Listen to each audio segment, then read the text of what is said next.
Hi everybody, this is TechNolli, and today we've got something pretty exciting. This beautiful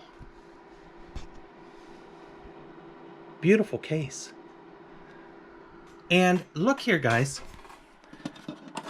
it's got a very sturdy handle. This is not a junk handle. This is really a good solid case.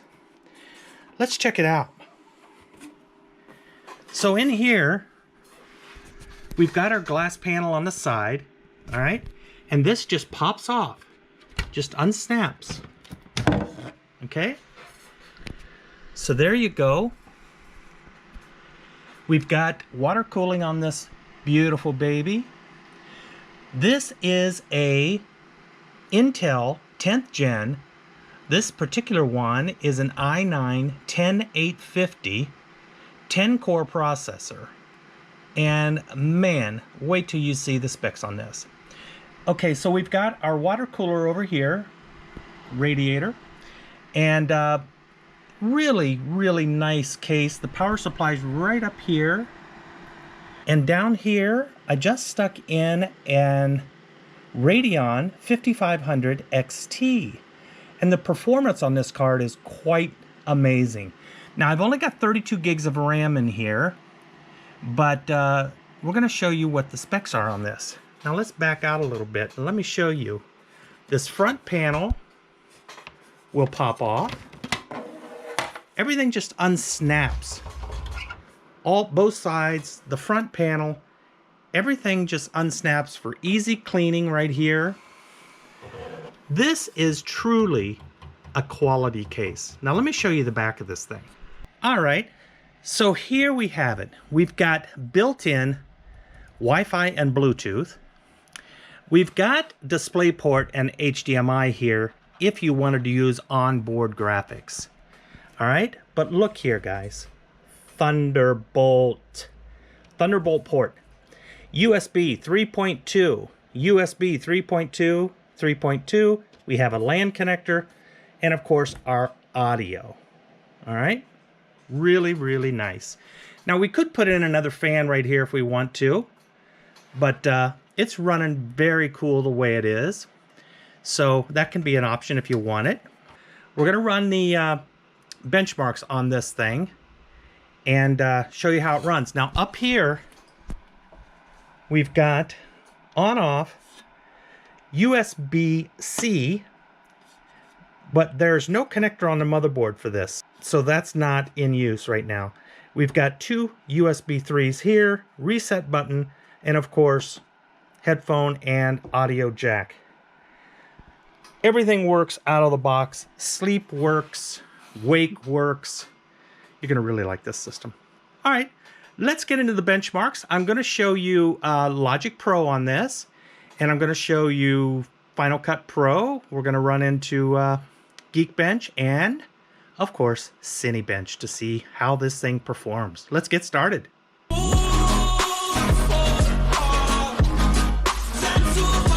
Here, we've got Wi-Fi working, and we have Bluetooth. Let me open this up. All right, now I'm going to turn on my Apple mouse, and you'll see it connect. Just so you know that you've got Bluetooth and you have got Wi-Fi on this thing. Now, if you have a problem with any connections, you can always remove and then reconnect. But there it is, it's connected now, and the Apple mouse works beautifully. So, like we always do in our videos, let's go ahead and start with Geekbench and see what kind of scores we can get out of this. And we're going to compare it to some other builds that I've done, okay? Let's get started, and we'll be right back. Okay, guys, here we go. Let's see what we get. Oh, my God. Oh, wow. 1430 on a single score. That is higher. I cannot believe it, but that is higher than any system I have ever built. To give you an idea, the i9 9900K was 1269. and a multi of 9168. The multi on this one is 9260. Now on the ASRock 3950, now this is a Ryzen, we had 1316 single, and of course we had 14,013 on the multi-score. So that's killing it. But on single score, this is the highest I've ever done. Here's another 3950 on an MSI MPG Gaming Plus board, 1348. And on a Gigabyte X570 Elite, we had 1332. So this single score is the best single score I've ever seen. Okay, let's see how this compares to a real Mac. Let's go over here. And all right, so here's 1251. This is a 2020 iMac. So we're above that. So we're between this MacBook Air from late 2020. Wow, a MacBook Air with an M1 CPU. That's the new Apple Silica chip. So those are great single scores.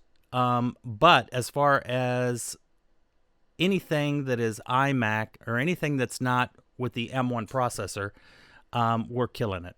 Now on multi, we have 9260, so we're right between these two, which is an iMac Pro, a Xeon 10-core, and an iMac from mid-2020.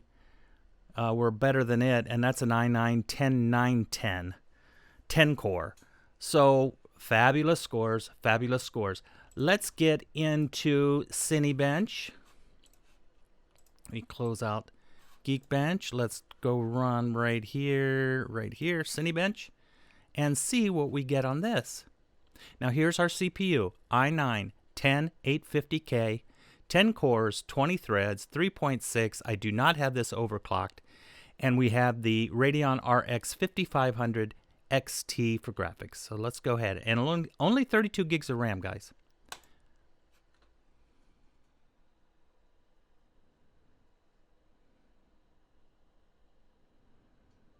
Now that's nice and snappy. Let's see where we come up with on the Cine. Let's see. The Cinebench on an i9 9900K is 4796. So I think we're going to be able to beat that.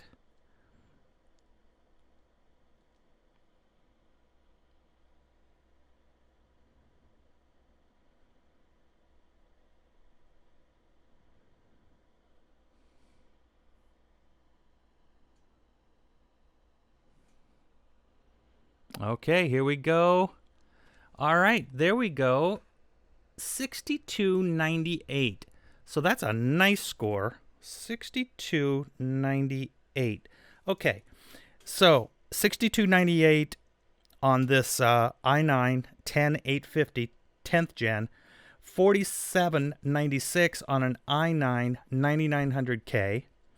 I've got a Ryzen 3950 with a Cinebench of 9479, so that's really good. And then I've got a 3900 that runs 7350. So still, the Ryzen will give you a better score than on this. But let's talk about compatibility. I get this question asked all the time.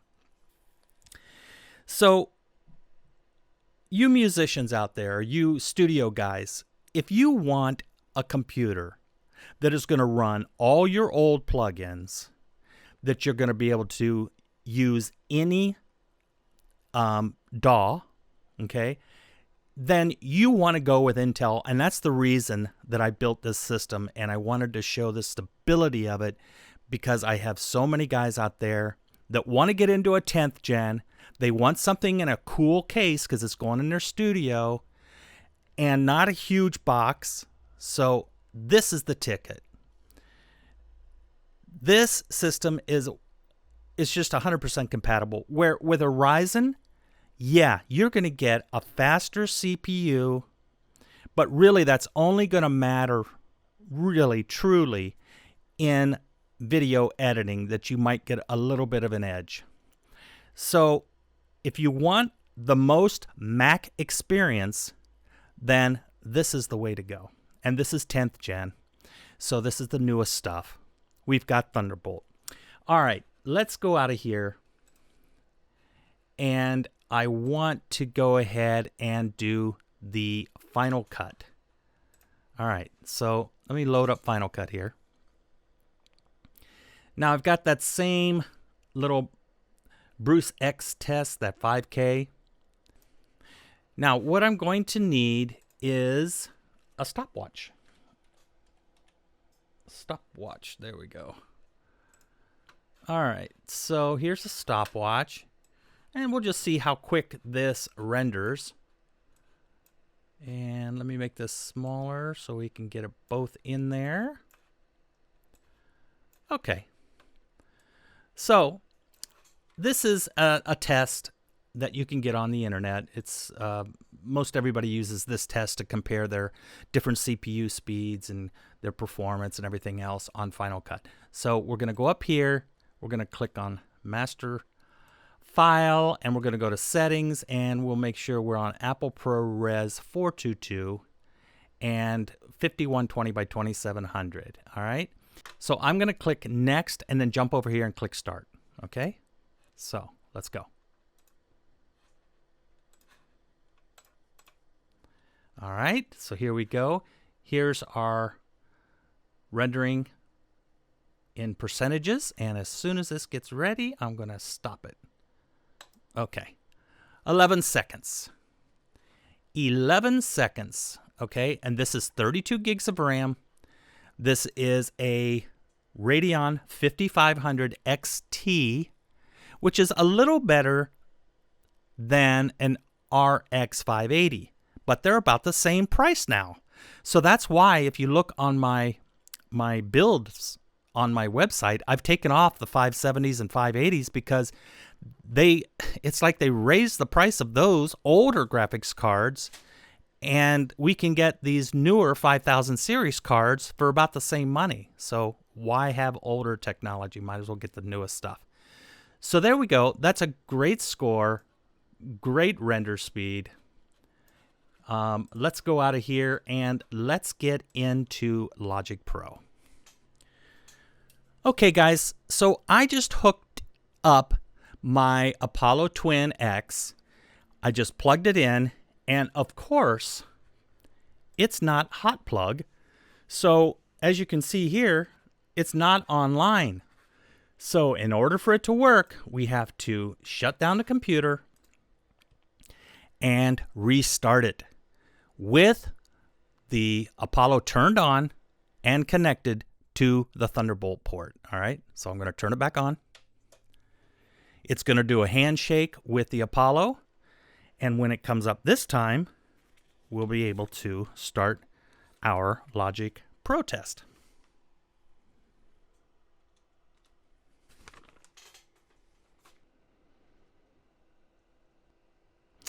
Okay, let's log in.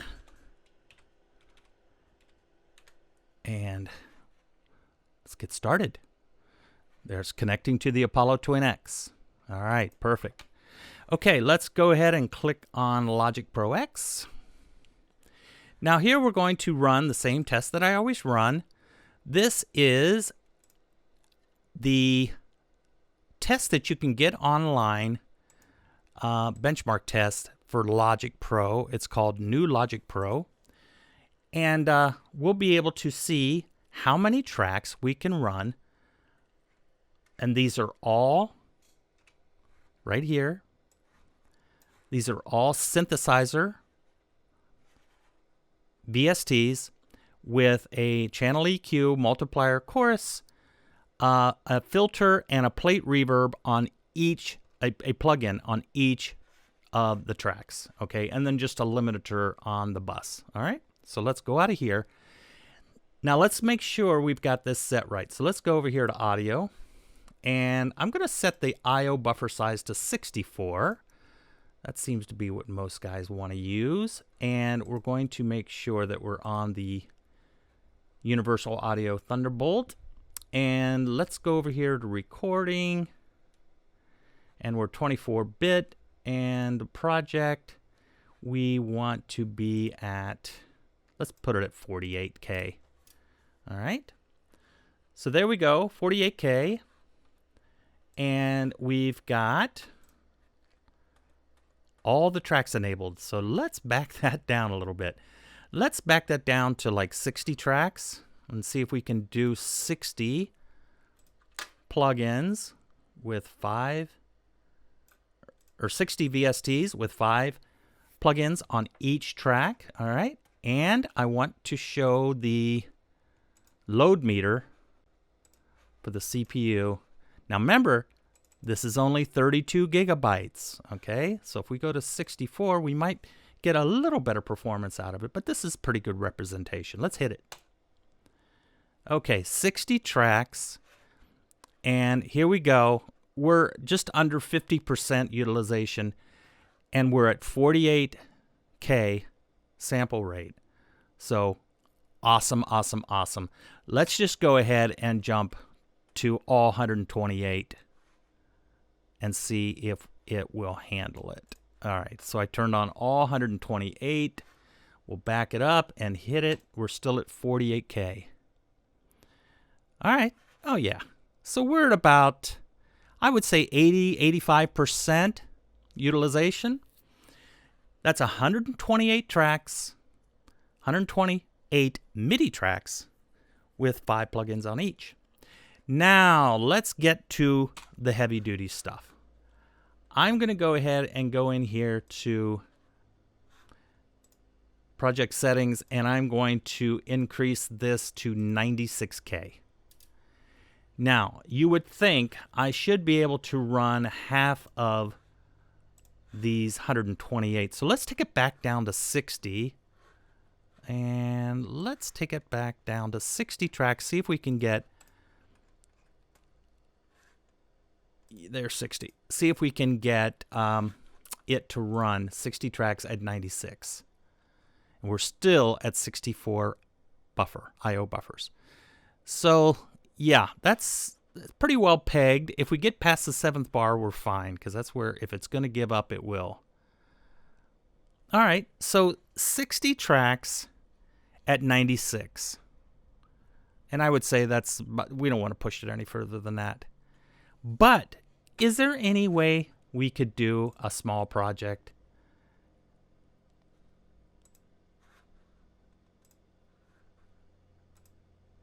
At 192. Ooh, I don't know. Let's see what we can do. 192. I'm going to take it down to 24 tracks. See if there's any way we can run 192, 24 tracks. Let's see what happens. Oh, okay. Yeah, no problem. So here we go, 192. We can get some more tracks out of this. Let's see if we can get 30 tracks. Okay. All right, now we're pegging like we were on the 60, but it's holding. Let's see if we get past the bar 7. Yeah. So 30 tracks at 192, and we can run this all day long. That's awesome. That's awesome. And the cooler, the water cooler, is just running normal. It's not loud. It's doable. I've got the case side cover off right now, so I can hear it, but you know, I'm running full tilt right now.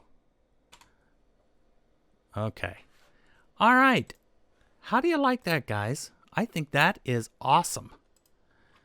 This is a nice little system. Now, something else I want to run here is Video Proc. A lot of guys want to know if we've got hardware acceleration. So I'm going to go ahead and restart these and show you that we do have everything we need on hardware acceleration. Okay, so we got the H264 hardware enabled, hardware encoding, and the HEVC. So there you go. That is super cool that we have got everything that a real Mac would have for way less money. So what a great machine. High powered. Now this isn't just for somebody running a studio or somebody wanting to do video editing. Yeah, it'll do all that stuff. But it can be a daily driver. If you just want a very cool computer in a really cool computer case, a really high quality case, something small, then this is a great, great value compared to what, the Macs cost. So let me know what you guys think. I really appreciate it. I appreciate you watching the video. And guys, we'll see you on the next one.